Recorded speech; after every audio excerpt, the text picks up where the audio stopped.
Board exam, जी हाँ board exam, जिसकी आते ही आपकी, मेरी और सबकी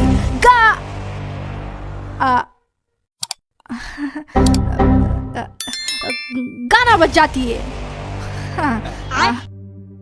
तो बताइए कैसा चल रहा है आपका बोर्ड्स का प्रिपरेशन?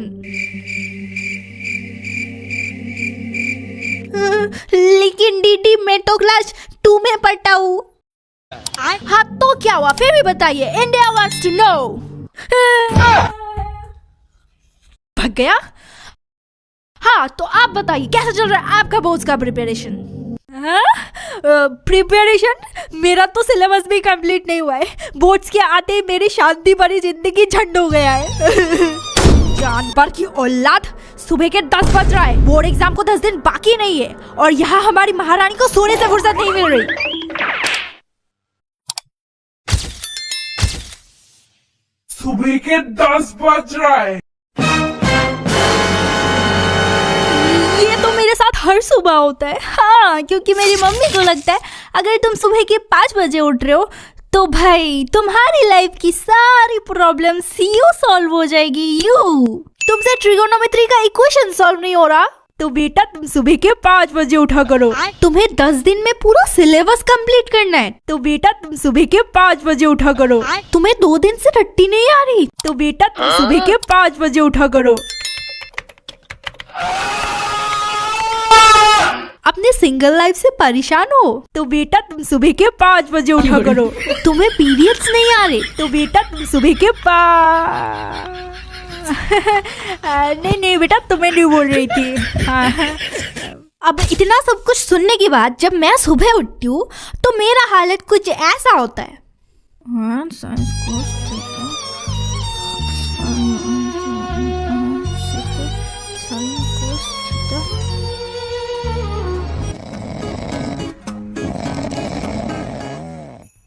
ये तो कुछ नहीं है। अब बोर्ड्स के आते ही तुम्हारे ऊपर इतना सारा रेस्ट्रिक्शन लगने वाला है ना भाई, तुम्हें लगेगा कि तुम इंडिया में नहीं, तुम रातों रात चाइना पहुंच गए हो।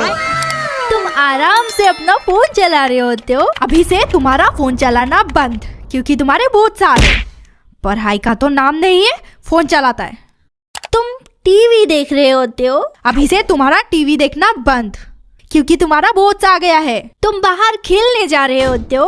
अभी से तुम्हारा बाहर जाना भी बंद। हाँ पता है, समझ गई मैं। आज से मेरा फोन चलाना बंद, टीवी देखना बंद, खाना बंद, हगना बंद। इस दुनिया का सारा दुख दर्द और पीड़ा मेरे सीने में। बात मत करना मेरे से।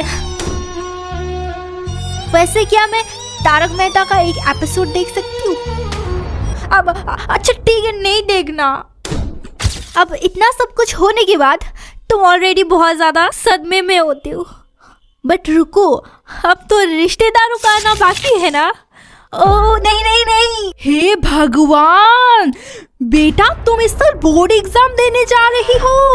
अब ये लोग ऐसे बोलेंगे ना जैसे तुम बोर्ड एग्जाम देने नहीं, तुम जंग लड़ने जा रहे हो। मोटिवेट करना तो बहुत दूर की बात है, डरा के चले जाते हैं ये लोग। ऐसा है कि देखो बेटा, हमारे खानदान में किसी ने 95% के नीचे नहीं लाया है। तुम्हारे भैया को ही देख लो, 95% आया था पूरा। और फेल होने के बारे में तो सोचना भी नहीं। अगर होगी तो रिश्का वाला के साथ शादी करवा देंगे हम तुम्हारी। नहीं नहीं नहीं, समझ लो। यहाँ मुझे इस बात का डर है कि मैं पास मार्क भी स्कोर कर पाऊंगी कि नहीं। और ये लोग 95% लाने की बात कर रहे हैं। सब कुछ तेरे वजह से हुआ है, समझ रहा है ना तू? सब कुछ तेरे वजह से हुआ है। किसने कहा था तुझे 95% लाने को? हाँ, जिंदगी झंड हो गया है मेरा। अब क्या मैं पढ़ पढ़ के गजनी बन जाऊं? और अगर फेल हो गई तो ये लोग मुझे रिश्का वाले के साथ शादी करवा देंगे। No, no, no, no. वो तो हैंडसम भी नहीं है, उससे अच्छा मैं पढ़ लेती।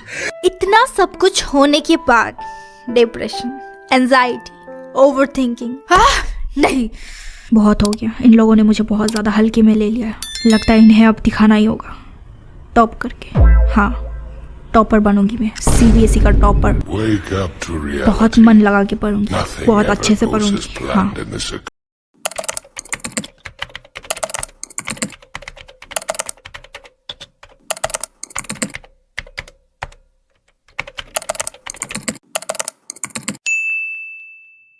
नहीं, बहुत सीरियसली पढ़ना है मुझे। हाँ, बहुत सीरियसली। हाँ, ये बोलकर तुम एक टाइम टेबल बनाने लगते हो जिसमें तुमने खाने और हगने का वक्त भी पढ़ाई में इन्वेस्ट कर दिया होता है। मैं खाने और हगने में 40 मिनट वेस्ट कर रही हूँ। अगर मैं इसे पढ़ाई में लगा दूँ तो मैं टॉप कर सकती हूँ, और मुझे टॉप करने से कोई नहीं रोक सकता। इतना अच्छा टाइम टेबल बना लिया मैंने। अब मुझे उस शर्मा जी के बेटे पर तरस आ रहा है, क्योंकि इस साल वो टॉप जो नहीं कर पाएगा। अभी मजा आएगा ना भिड़ो। ये पढ़ाई वढ़ाई में कुछ नहीं रखा है दोस्त। एक छोटा सा कागज का टुकड़ा क्या मेरा फ्यूचर डिसाइड करेगा? वो अपना बिट्टू चाचा है ना, हाँ वही। उसके दुकान के सामने मैं अपना चाय का दुकान खोलूंगी, फिर तो पैसे ही पैसे होंगे। In which an organism prepare its own food is called autotrophic nutrition. Example: green plants and blue green. Mummy, आप कब आई? अब सच में मैं अपने रूम में लगाया हुआ उस टाइम टेबल को इस तरह से इग्नोर करती थी जैसे तुम्हें तुम्हारा क्रश करती है। क्रश तो मुझे भी इग्नोर करता है मेरा। ऐसा मत किया करो यार क्रश, शादी कर लो मेरे से। मजाक कर रही थी, मेरा तो कोई क्रश भी नहीं है। हाँ, नहीं है मेरा क्रश भी, क्या यार। अब तुम फेल होने की डर से फाइनली पढ़ाई करने जाते हो। तुम्हें कुछ घंटा समझ नहीं आ रहा होता है, फिर तुम्हें याद आता है NCERT से इम्पोर्टेंट कुछ नहीं है बच्चा लोग। NCERT इज की of success. NCERT is very important. तुम अगर NCERT को पढ़ लिया तो बेटा तुम टॉपर बन जाओगी। और NCERT का एक एक पेज तुम्हें एकदम चाट लेना है। अब तुम्हें पूरा NCERT एकदम पूरा दिमाग में ऐसा होता है कि आदमी लोग कुछ पूछे भी तो NCERT का वो पेज में ये था बोल के बताना पड़ेगा। 2 दिन में NCERT देखते खत्म नहीं होगी, और कंप्लीट करना तो बहुत दूर की बात है। इसलिए फिर तुम अपने फ्रेंड को कॉल करते हो और पूछते हो, अब हेलो दोस्त, थोड़ा बताना कौन सा टॉपिक इम्पोर्टेंट है। कुछ नहीं पढ़ा है वरना मैं फेल हो जाऊंगी।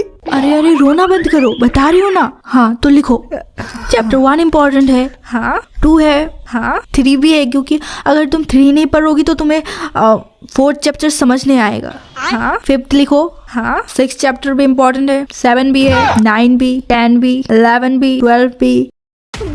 भाई कितना बोल रहे तू, यहाँ मेरी लाइफ की सिवा तो हर कुछ इम्पोर्टेंट लग रहा है।